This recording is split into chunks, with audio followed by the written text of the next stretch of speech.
Welcome to No Worries Finance. I'm JD, and we're here to talk about debt and money issues in the hopes that one day you can be debt-free and financially flexible. Because life is a lot more chill when you have no worries in your financial life. If you're interested in seeing more videos just like this one, then hit that subscribe button below and we can take this journey together. Today's video is me walking through a sample budget so you can see how a budget is outlined. There are a lot of great online resources that you can use to track your budget.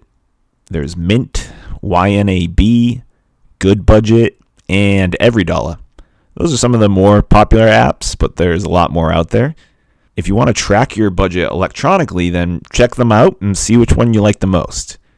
They're all going to be fundamentally the same and serve the same purpose, but it comes down to personal preference on which you like the most.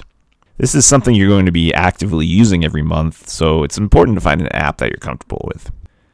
An alternative is to track your budget offline.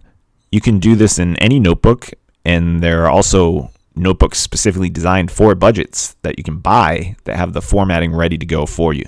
Some of the budgeting apps cost money, so this could be a friendly alternative because you just need to get the notebook once. The main drawback to a paper budget is that it's harder to track long-term trends if that's something that interests you. Overall, though, you can accomplish the important stuff whether you use an online or offline budget.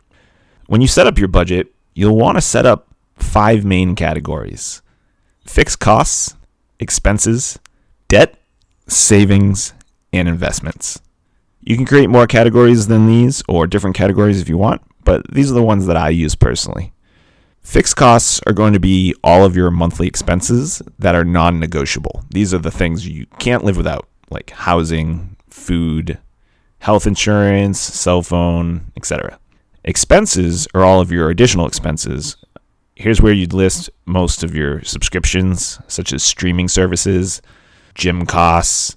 These are expenses that you could cut out if needed because they're not essential like the fixed costs. Debt will include all of your debt payments. The only debt that doesn't go here is your mortgage. That'll be listed already under your fixed costs. But here you'll put credit cards, loans, and medical debt. Savings will be your emergency fund, as well as any additional funds you want to create if you have savings goals for the future. Investments will be for any retirement accounts or other investments that you're making. Now that you have your main categories set up, you'll want to create a line for each type of expense you have for the month, and then how much money you're budgeting towards that line item. For this example budget, I'm going to just make up some numbers to show how it works. But when you're making your own budget, you'll want to get the accurate numbers for each of these categories. That way you can plan every dollar you have and make sure you know where it's going. So let's work with a monthly income of $3,000. We'll start by listing out our fixed costs. We have rent, which is $1,000. Let's put groceries for $200, health insurance for $200, and cell phone $100.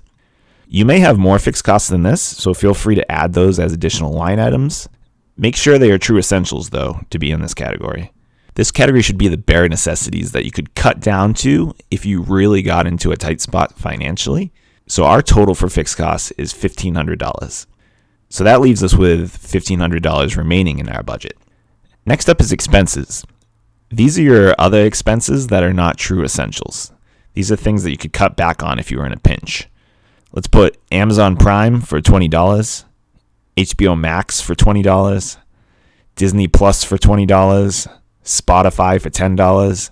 These are just examples and not the actual prices for these services. Lastly, you'll want to have a line for miscellaneous expenses. This will hold all your unexpected purchases and function as a sort of fun budget, especially things that you didn't save up for in advance. For that, we'll put $500. I like to be conservative here and put a larger number than you expect to actually spend.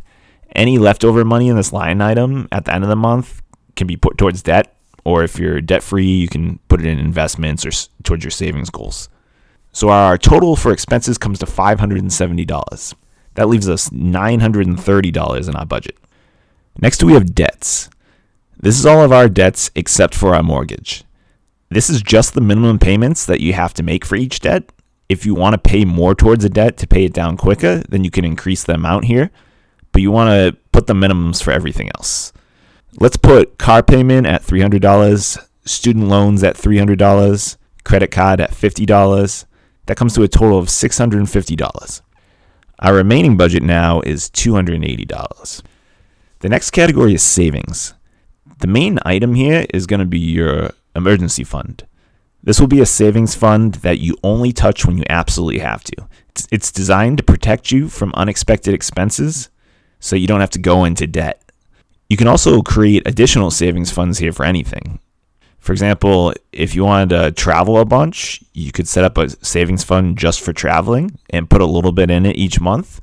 You could also do a concert fund, create a fund for a down payment on a house.